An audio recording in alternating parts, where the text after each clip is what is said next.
नमस्कार दोस्तों, कभी कभी ऐसी भी सिचुएशन हो सकती है या फिर कुछ कस्टमर्स ऐसे भी हो सकते हैं भाई जिनकी एक ही स्टेट में या कहते हैं कि भाई एक ही डिस्कॉम में अलग अलग जगह पे प्रॉपर्टीज़ हो। तो क्या हम ऐसा कुछ कर सकते हैं कि भाई एक प्रॉपर्टी के ऊपर सोलर रूफटॉप सिस्टम लगवाएं और उसका फ़ायदा हम बाकी जो हमारे प्रॉपर्टीज़ हैं उस पर भी ले सकें। या आज की हम प्रैक्टिकली बात करें तो जो मेट्रो सिटीज़ हैं वहाँ पे तो सब मल्टी स्टोरी बिल्डिंग्स हैं, तो वहाँ पे छत मिलना या कहते हैं कि भाई शैडो फ्री एरिया मिलना ये एक बड़ी समस्या हो जाती है। बट आपके फ्लैट्स वहाँ पे है, तो ऐसा नहीं हो सकता कि भाई आपका अमरावती या अकोला में प्रॉपर्टी हो, आप वहाँ पे सोलर रूफटॉप सिस्टम लगवाएं और उसका फ़ायदा पूना या बॉम्बे में जो मल्टी स्टोरी बिल्डिंग में आपका फ्लैट है वहाँ पे ले सकें। क्या ऐसा पॉसिबल है? तो दोस्तों इसका आंसर है यस। जी हाँ दोस्तों, ये आता है ग्रुप नेट मीटरिंग कॉन्सेप्ट में। फिलहाल आपको ये तो मालूम होगा कि भाई आज की डेट में solar rooftop system is one of the best investment या कहते हैं कि भाई one of the best system, जिसे लगा के ना सिर्फ आप अपने बिजली का बिल कम बल्कि कई कई केसेस में तो ज़ीरो भी कर सकते हैं। It's one of the best investment. आपका पैसा सबसे जल्दी यहीं पर वसूल होता है।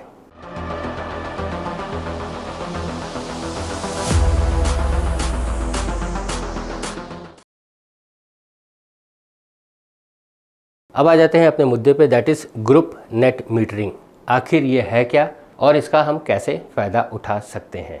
तो दोस्तों यहाँ पे आपकी जानकारी के लिए बता दूं कि भाई ये जो ग्रुप नेट मीटरिंग है that is GNM was introduced in Maharashtra in 2023 में ही आ गया था, जहाँ पे साफ साफ लिखा हुआ है कि भाई customers with multiple connections within the same discom area can now generate extra power at one location treated as primary location in the notification and adjust the same at other locations also.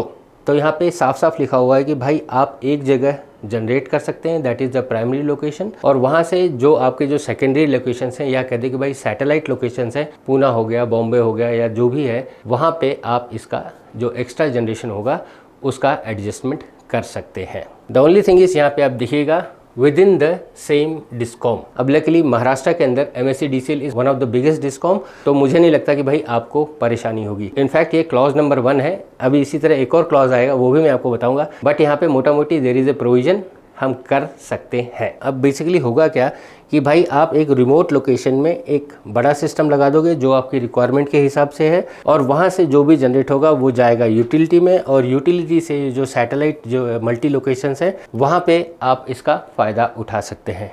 ऐसा provision इस group net metering में है। अब थोड़ा और जान लेते हैं कि भाई इसका कैसे आगे काम होगा। तो group net meter application needs to satisfy the primary customer. Primary customer हम यहाँ पे एक एग्जांपल भी ले लेते हैं कि भाई अमरावती में आपके पास एक बंगलो है और ये यहाँ पे लिख लेते हैं अमरावती, और यहाँ पे हम लिख लेते हैं भाई पूना, हाँ, और यहाँ पे हम लिख लेते हैं मुंबई में थाने में, हाँ, और यहाँ पे हम लिख लेते हैं कि भाई नागपुर के अंदर।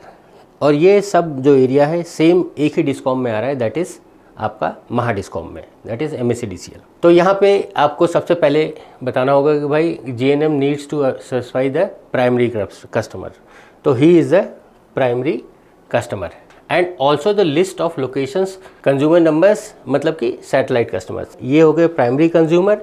उसके बाद ये हो गए सैटेलाइट वाले, मुंबई में भी सैटेलाइट, नागपुर में भी सैटेलाइट, या कहते कि भाई secondary consumer with the priority ratio of power adjustment in the application. आपको एप्लीकेशन करते वक्त ही बता देना है कि भाई ये प्राइमरी है, ये सेकेंडरी है, और प्रायोरिटी दे देनी है कि भाई किसको कितना एडजस्टमेंट करना है। अब यहाँ पे एक और लाइन लिखी हुई है कि भाई power generated at primary location will be adjusted against the same location first and then बाकी लोग। तो यहाँ पे जो भी आप सिस्टम लगाएंगे, दैट इज़ प्राइमरी लोकेशन पे जो भी आप सिस्टम लगाएंगे, सबसे पहले वो सिस्टम इस प्राइमरी लोकेशन की रिक्वायरमेंट को फुलफिल करेगा, और जो भी एक्सेस होगा आपने जिस हिसाब से रेशियो बता रखा होगा उसमें ये जो सेकेंडरी लोकेशन है वहाँ पे एडजस्ट होगा। अब यहाँ पे वही चीज़ लिखा हुआ है, excess power will be credited to other location as per the priority and the ratio defined in the application. फिर से प्राइमरी फर्स्ट, सेकेंडरी बाद में। तो यहाँ पे आप देख लीजिए, सपोज आपने यहाँ पे 20%, फिर 40%, तो हो गया 20, 40, 60 हो गया, यहाँ पे 40%। तो जो भी एक्स्ट्रा है वो इस प्रायोरिटी के हिसाब से आपको लिख के दे देना है कि भाई इस प्रायोरिटी के हिसाब से जो भी एक्स्ट्रा होगा वो इन कंज्यूमर लोकेशंस पे आप एडजस्ट कर दीजिएगा। ठीक, अब यहाँ पे एक और बहुत अच्छी चीज़ है कि भाई यहाँ पे TOD, non TOD commercial, non commercial, ये सारी चीज़ों यानी कि ऑफिस हो गया, बंगलो हो गया, घर हो गया, फ्लैट हो गया, ये सब कुछ जहाँ पे भी आप चाहते हैं आपका कंज्यूमर नंबर में एडजस्ट करना, वहाँ पे सब हो जाएगा। अब यहाँ बात आती है कि भाई जो टीओडी वाले होंगे, that is time of day. आपको अगर टीओडी का कॉन्सेप्ट नहीं मालूम है तो आप अपने बिजली के बिल को देखिए, वहाँ पे ये मेंशन किया होगा, अलग अलग टाइम जोन दिए हुए हैं, वही होता है टीओडी। और उसी के हिसाब से सिस्टम की साइजिंग सिलेक्शन होती है और ये चीज़ भी हम अपने ट्रेनिंग में सिखाते हैं। फिलहाल हम अपने मुद्दे पे आते हैं। For non TOD satellite customers it will be adjustment in full. Non TOD के कंज्यूमर्स कौन हो गए? सारे के सारे जितने भी डोमेस्टिक। जी हाँ दोस्तों, जहाँ जहाँ पे भी टीओडी एप्लीकेबल नहीं है वो सब नॉन टीओडी है। बेसिकली रेसिडेंशियल सेक्टर में टीओडी आज की डेट में एप्लीकेबल नहीं है, तो साफ साफ जितना भी यूनिट एक्स्ट्रा वहाँ से जनरेट होगा वो सीधा सीधा हमारे सैटेलाइट जो कंज्यूमर्स हैं उनके खाते में जाके एडजस्ट हो जाएगा। This is the best. अब वहीं बात करते थे कि भाई फॉर टीओडी सैटेलाइट कंज्यूमर्स, अब यहाँ पे थोड़ा सा समझ लेते हैं कि भाई मैंने अपने घर पे सिस्टम लगवाया अमरावती में और मेरी एक फैक्ट्री है पूना के अंदर और मैं चाहता हूँ कि भाई वहाँ पे जो एक्सेस हो वहाँ पे एडजस्ट हो जाए, और लेकिन वो जो पूना वाला जो फैक्ट्री है या जो वर्कशॉप है वो टीओडी के अंदर आता है, that is 25 kilowatt and above वहाँ का सैंक्शन लोड है। तो वहाँ पे जो एक्सेस जनरेशन यहाँ से हो रहा है तो वो आपका एडजस्टमेंट होगा only in off peak hours. Off peak hours क्या हो गया? रात को 10 बजे से सुबह के 6 बजे तक ये आपका इस जोन में आपका एडजस्ट हो जाएगा। तो ये भी फ़ायदे वाली बात है, बट आपका वर्कशॉप रात को अगर चल रहा होगा तो वहाँ पे इसका फ़ायदा ज़रूर मिलेगा। और यहाँ पे एक और चीज़ लिखी हुई है, consumer can change the priority and the ratio once in a year in the first month of financial year. यानी कि जो अप्रैल का महीना है वहाँ पे आप ये प्रायोरिटी भी चेंज कर सकते हो। मतलब कि मैं पूना के ऊपर 40% करना चाहता हूँ या नागपुर में 20% करना चाहता हूँ और मुंबई में 60% करना चाहता हूँ। जो भी आपने प्रायोरिटी चेंज करनी है वो आप अप्रैल के मंथ में कर सकते हैं। और ऐसा भी हो सकता है कि भाई शायद आपने पूना वाला फ्लैट भेज दिया हो तो आपका जो भी एडजस्टमेंट वहाँ पे करना था तो आप वो मुंबई या फिर नागपुर में करवाना चाहते हो, तो वैसे केसेस में भी ये जो चेंज ऑफ रेशियो है ये हो सकता है once in a year in the month of April. अब यहाँ पे बात एक और आती है कि भाई जो भी एक्सेस बैंक यूनिट्स होंगे अगर कुछ होते हैं, फिलहाल आगे बढ़ने से पहले मैं आपको ये बताना चाहूँगा कि भाई सबसे पहले आप नेट मीटरिंग समझ लीजिए। ये नेट मीटरिंग होता क्या है? लिया, दिया, कितना बचा। अगर लिया ज़्यादा है तो आपको पे करना होगा, अगर आपने दिया ज़्यादा है तो वो बैंकिंग में चले जाएगा। तो ये मोटा मोटी नेट मीटरिंग होता है। फिलहाल अगर आप डिमांड करेंगे कि भाई हमें ये भी सिखाइए, हमें नेट मीटरिंग भी सिखाइए, हमें वीएनएम भी सिखाइए, हमें बिहाइंड द मीटर भी सिखाइए, हमें नेट बिलिंग भी सिखाइए, तो आपको बस एक ही काम करना है, इस वीडियो के कमेंट सेक्शन में अपनी डिमांड डालनी है। जस्ट लिखना है कि भाई we want video on VNM, we want video on gross metering. हम आपकी डिमांड के हिसाब से आपके लिए इन्फॉर्मेटिव वीडियो ला देंगे। अब वापस अपने टॉपिक पे आते हैं कि भाई ये जो excess bank units shall be carried forward till year end. मतलब ये जो नेट मीटरिंग में होता है कि भाई अगर एक्सेस है तो अगले महीने के लिए कैरी फॉरवर्ड हो जाता है, तो ये फॉरवर्ड होते होते यहाँ पे आ जाता है कि भाई bank units at the end of the year will be credited to primary customer account, primary to primary consumer account. मतलब कि जो भी एक्सेस यूनिट्स होंगे 10, 20, 50, 100 जो भी होंगे, वो जो हमारा प्राइमरी कंज्यूमर था दैट इज़ अमरावती के अंदर, हाँ, वहाँ पे उनके खाते में ये क्रेडिट होंगे। अब बात आती है कि भाई क्रेडिट तो हो जाएंगे लेकिन क्या उसका कुछ फ़ायदा भी है या कुछ पैसा भी मिलेगा? तो दोस्तों ज़रा सब्र रखिए, वो भी मैं आपको बताऊंगा, बट थोड़ा सा और जान लेते हैं कि भाई यहाँ पे चूँकि आप एक जगह से जनरेट कर रहे हो और अलग अलग लोकेशंस में इसे पंप कर रहे हो, प्राइमरी कंज्यूमर सेकेंडरी कंज्यूमर को भी हेल्प कर रहा है, तो यहाँ पे एक चीज़ आती है जो कि आप लोगों ने भी सुना होगा, that is wheeling charges. Wheeling charges एक डिस्कॉम का टर्म है, मतलब कि वो अलग अलग जगह से पावर लेते हैं और उसे आप लोगों के पास पहुँचाते हैं। तो देयर इज़ ए चार्ज, आप ये बिल में भी देख लीजिएगा, it's mention there wheeling charges. But आपको अभी घबराने वाली बात नहीं है, महाराष्ट्र में साफ साफ लिखा हुआ है कि भाई wheeling charges shall be nil till state reaches 5000 megawatt of installed base. तो जब तक महाराष्ट्र स्टेट में 5000 मेगावाट की इंस्टॉल कैपेसिटी हो जाती है तब तक आपको व्हीलिंग चार्जेस नहीं लगेगा। तो ये भी एक अच्छी बात है, आपको इसका भी फ़ायदा मिलेगा। लेकिन अगर आप आगे की भी सोचेंगे कि भाई ये टारगेट अचीव होने के बाद क्या होगा, तो उसमें भी ज़्यादा घबराने वाली बात नहीं है। ये व्हीलिंग चार्जेस जो बाकी लोगों के लिए लगता है वही चीज़ आपको भी लगेगा, कोई ज़्यादा अमाउंट नहीं होती है। हाँ, यहाँ पे आपको एक और पॉइंट देखना होगा, that is consumers with multiple connections with in Maharashtra with extra generation and space, तो ये उसका फ़ायदा उठा सकते हैं। और जैसे कि मैंने पहले ही बता रखा है कि भाई यहाँ पे आपका अगर फार्म हाउस है, फ्लैट है, फैक्ट्री है, शॉप है, गोडाउन है, आप ये सब जगहों पे आप ये ग्रुप मीटरिंग का फ़ायदा उठा सकते हैं। यहाँ पे एक और पॉइंट मेंशन कर रखा है आज की डेट में, जो मैं आपको क्लियर करना चाहूँगा कि भाई ये जो मल्टीपल कलेक्शंस की जो बात की जा रही है, तो यहाँ पे नाम भी एक ही का होना चाहिए।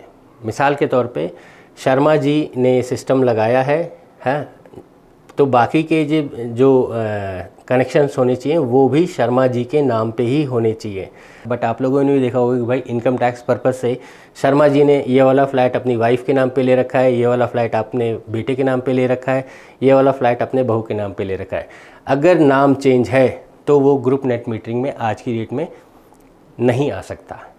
बट इसके लिए पिटीशन लगा दी गई है कि भाई जो ब्लड रिलेशन है अगर वो होता है या सिद्ध होता है तो वो भी ग्रुप नेट मीटरिंग में कंसिडर होना चाहिए। क्या है कि भाई ये तो प्रैक्टिकल सी बात है, क्या है कि भाई शर्मा जी अपने सारे फैमिली मेम्बर्स के ऊपर अलग अलग प्रॉपर्टी रखते होंगे, बट मोटा मोटी ये पॉसिबल है। और सबसे ज़्यादा फ़ायदा किसको है? फॉर नॉन टीओडी कस्टमर्स, मतलब कि रेसिडेंशियल कस्टमर। मेरा बंगलो यहाँ पे है, मेरा एक घर वहाँ पे है, मेरा एक घर वहाँ पे है, तीनों में नाम मेरा ही है और ये जो तीनों प्रॉपर्टीज़ हैं एक ही डिस्कॉम के अंडर आती हैं, तो मैं इस ग्रुप नेट मीटरिंग का फ़ायदा उठा सकता हूँ। आइए थोड़ा सा इसका हम गणित भी समझ लेते हैं और थोड़ा सा एक एक्सेल शीट में देख लेते हैं कि भाई आखिर ये क्या और कैसे होगा। अब आइए थोड़ा सा गणित देख लेते हैं, और ये एक्सेल शीट मैंने थोड़ा सा उसी हिसाब से बनाई है कि भाई ग्रुप नेट मीटरिंग में हमें जाना है, हाँ, और हमारा जो कंजम्पशन है वो कुछ अलग अलग लोकेशंस के हमने लिख रखे हैं 1 से लेकर 7 तक। प्राइमरी जो कस्टमर है वो दैट इज़ अमरावती में है और वहाँ पे उनके पास जगह है। प्रेजेंट अगर कंजम्पशन की बात करें तो 350, 200, वैसे ही अलग अलग लोकेशंस के जो कंजम्पशन है वो लिखा हुआ है। और ये चूँकि प्राइमरी है तो बाकी जो है सब सेकेंडरी है, या कहते हैं कि भाई सैटेलाइट लोकेशंस हैं, तो उसका हम नोटेशन भी कर देते हैं ABCDEFG, और प्लेसेस भी लिख देते हैं कि भाई जो प्राइमरी कंज्यूमर है वो अमरावती का है, second is Pune, third is Thane, Ahmedabad, Dadar, Chinchwad camp, Pune camp की बात कर रहा हूँ। और साथ ही में लिख लेते हैं कि भाई डिस्कॉम्स कौन कौन से वहाँ पे अवेलेबल है। चूँकि अमरावती है तो MSEDCL, पुणे है तो MSEDCL, थाने है तो MSEDCL, अहमदाबाद है टॉरेंट, दादर रिलायंस के पास है, चिंचवड़ MSEDCL, कैंप MSEDCL। ठीक है, तो आप यहाँ पे सबसे पहले जो रूल नंबर 1 था वो देख लीजिए। बेनिफिट किसको मिलेगा? हमने जो बात की थी कि it has to be same discom, same customer है अलग अलग लोकेशंस में, तो क्या बोले? तो अब तो यहाँ पे अब देखिए हियर ये टॉरेंट एंड रिलायंस अहमदाबाद और दादर वाले जो कस्टमर है यहाँ पे डिस्कॉम अलग है, तो वहाँ पे उसका फ़ायदा नहीं मिल सकता। ठीक है, तो पहले तो ये निकल गया अपना ग्रुप नेट मीटरिंग से। फिर आप देखिए सेकंड जो है नेम, जो हमने बात की थी कि भाई सारों के ऊपर नाम एक होना चाहिए, तो यहाँ पे एग्जाम्पल के लिए बोल देता हूँ, भाई इतनी प्रॉपर्टीज़ तो हमारे पास भी नहीं है, ये एग्जाम्पल के लिए है। यहाँ पे अमरावती की जो बंगलो है वह अजीत के नाम पे है, पूना में जो फ्लैट है वो सरोज के नाम पे है, थर्ड थाने में जो वर्कशॉप है वो अजीत के नाम पे है, लेकिन वो TOD में है। ये थोड़ा सा क्लॉज जो था वो भी देख लेते हैं। ये दो तो हमारे एप्लीकेबल ही नहीं होंगे। चिंचवड़ ठीक है अजीत के नाम पे है, कैंप भी अजीत के नाम पे है। अब यहाँ पे देख लीजिए रिक्वायर्ड वॉज 3 रिक्वायर्ड। अब हम इस हिसाब से कर लेते हैं कि भाई ये जो 3 लोकेशंस हैं जहाँ पे हो सकता है, यस यस यस यस, ये चारों लोकेशंस का हम टोटल कर लेंगे भाई इतने यूनिट्स जनरेट करने के लिए हमें कितने किलोवाट का सिस्टम लगवाना होगा। अब यहाँ पे हम बात कर लेते हैं कि भाई अगर मेरे को सिर्फ उतने का ही लगाना था, या मैं अगर अलग अलग जगहों पे लगाऊं, तो आप भी जानते हैं कि भाई अलग अलग जगहों पे लगाने का अलग अलग कॉस्ट होगा और अलग अलग मेंटेनेंस का भी कॉस्ट होगा, वहाँ पे भी अलग अलग मेंटेनेंस होगा। बट बात आती है चूँकि यहाँ पे हमारे पास जगह ही नहीं है तो हम कहाँ से लगा पाएंगे, और यहाँ पे तो मल्टी स्टोरी बिल्डिंग है तो यहाँ पे हमारे पास तो जगह ही नहीं है। तो हम ये जो GNM में एग्जाम्पल ले लेते हैं कि भाई हमारे पास 10 किलोवाट का रूफटॉप सिस्टम लगाने की कैपेसिटी है, जगह है, और वहाँ पे सैंक्शन लोड भी उतना है। फिर से एक और बार बोल देता हूँ, GNM में वो सारे रूल्स एप्लीकेबल होंगे जो नेट मीटरिंग में होते हैं। Net metering that is net metering की सारे रूल्स यहाँ पे पहले एप्लीकेबल होंगे, फिर जाके ग्रुप के जितने भी रूल्स होंगे फिर वो एप्लीकेबल होंगे। तो ये बाकी के रूल्स मैं आपको बता रहा हूँ। तो यहाँ पे हम अज्यूम कर लेते हैं कि भाई वहाँ पे आप 10 किलोवाट का सिस्टम लगा सकते हो। तो अब यहाँ पे एक TOD का बिल फंसा और 2 रेसिडेंशियल के बिल फंसे। और जैसा हमें मालूम है कि भाई एप्लीकेशन करते वक्त ही हमें ये पूरा डिफाइन कर देना है कि भाई ये जो एक्सेस होगा वो कहाँ पे एडजस्ट होगा। तो यहाँ पे हमने लिख रखा है कि भाई हम थाने वाले को 20% एडजस्ट करेंगे, चिंचोड़ वाले बिल पे 40% और जो कैंप वाले बिल पे 40% हम एडजस्टमेंट करेंगे। ये 10 किलोवाट का सिस्टम अमूमन 1 महीने के अंदर 1200 यूनिट्स जनरेट करेगा। तो पहला जो प्राइमरी कस्टमर का जो रिक्वायरमेंट है सबसे पहले वो फुलफिल होगा, फिर जो बाकी के जो यूनिट्स हैं वो बाकी के जो 3 जो हमने बताए हैं वहाँ पे एडजस्ट होगा। और जैसा कि मैंने शुरुआत में ही बोला था, यहाँ पे चूँकि TOD बिलिंग है तो यहाँ पे जो 170 यूनिट्स का एडजस्टमेंट होगा वो रात को 10 से लेकर सुबह 10 बजे के बीच में ही होगा। बट ये वाले जो 2 लोकेशंस हैं ये चूँकि रेसिडेंशियल हैं, नॉन TOD वाले हैं, तो यहाँ पे 300 का 300 पूरे बिल पे एडजस्ट होगा। तो नॉन TOD कस्टमर्स सबसे ज़्यादा फ़ायदेमंद है। TOD कस्टमर्स हाँ भाई उनके लिए भी फ़ायदेमंद है, अगर रात को वर्कशॉप में कोई कंप्रेसर या मोटर चल रहा हो तो वहाँ पे भी वो एडजस्ट हो जाएगा। अब यहाँ पे फ़ायदा और भी है, ज़रा वो भी आप समझ लीजिए। क्या है कि भाई आप जब एक जगह पे एक सिस्टम लगाएंगे और उसका फ़ायदा और जगहों पे करेंगे तो आपका जो कॉस्ट होगा वो ऑब्वियस सी बात है कि भाई एक बड़े सिस्टम का कॉस्ट कम होता है और इस हिसाब से उसका मेंटेनेंस भी रहेगा। तो दूसरे लोकेशंस में अगर आपके पास छत नहीं है या शैडो फ्री एरिया अवेलेबल नहीं है तब भी आप ये सोलर सिस्टम का फ़ायदा उठा सकते हैं। और यहाँ पे एक और बात देखिए कि भाई यहाँ पे जो नेट मीटरिंग लगेगी और यहाँ पे बाकी जो लोकेशंस है वहाँ पे it's just a adjustment, books of accounts में एडजस्टमेंट होने वाला है। वहाँ पे ना तो नेट मीटरिंग की ज़रूरत है, जो एग्जिस्टिंग मीटर चल रहा है वो वैसा ही चलेगा। यहाँ पे बस जो प्राइमरी जो कंज्यूमर रहेगा वहाँ पे नेट मीटर लगेगा। अब ये ग्रुप नेट मीटरिंग का फ़ायदा किस किस को होगा वो आपको डिसाइड करना है। क्या है कि भाई ये जो बेसिक पैरामीटर्स है वो तो हमने आपको बता दिया है। इनफैक्ट इसके ऊपर अभी कमर्शियल सर्कुलर आना बाकी है, हम भी उसका इंतज़ार कर रहे हैं और जैसे ही कमर्शियल सर्कुलर आ जाएगा हम आपको वो भी बता देंगे। फिलहाल आपकी जानकारी के लिए बता दूँ कि भाई ये जो ग्रुप नेट मीटरिंग की फैसिलिटी है ये गोवा और ओडिशा में ऑलरेडी इम्प्लीमेंट हो चुकी है। आप अगर गोवा के रेसिडेंट हो तो आप वहाँ पे GNM का फ़ायदा उठा सकते हैं।